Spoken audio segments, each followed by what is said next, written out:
Avant de juger, comprends le pourquoi. Avant de blesser quelqu'un, ressens. Avant de parler, réfléchis. Chers internautes, shalom. Aujourd'hui, par la grâce de Dieu, nous allons découvrir la puissance de la parole.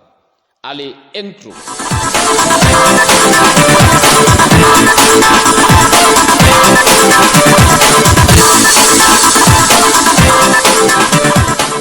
La parole peut être définie comme étant le ton de la voix, selon qu'elle est forte ou faible, qu'elle est douce ou rude. La qualité du débit, selon qu'il est précis ou confus. Alors, avant de parler, il est bon d'écrire ce qu'on a à dire dans le cœur. C'est très important, car plus tu le fais, plus la gloire de la parole sera manifestée dans ta vie. Tes paroles doivent être cohérentes avec les vérités de Dieu, sinon tu auras des problèmes.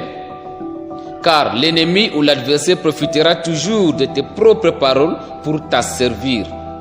Aujourd'hui, beaucoup sont pris au piège, luttant pour sortir d'une situation ou d'une autre qu'ils ont peut-être créée par leurs propres paroles. Nous lisons dans Matthieu au chapitre 12, le verset 37. Car par tes propres paroles, tu seras justifié, et par tes propres paroles, tu seras condamné. Alors, dans les moments de colère, le mieux est tout simplement d'attendre pour se calmer, parce que la colère passe, mais les mots qui ont été prononcés à ce moment-là restent gravés à tout jamais. N'utilise jamais la vengeance pour te défendre ou faire quoi que ce soit. Assieds-toi et attends avant d'agir.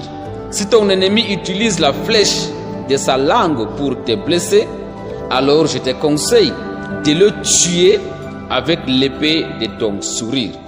Fais très attention à ce que tu prononces.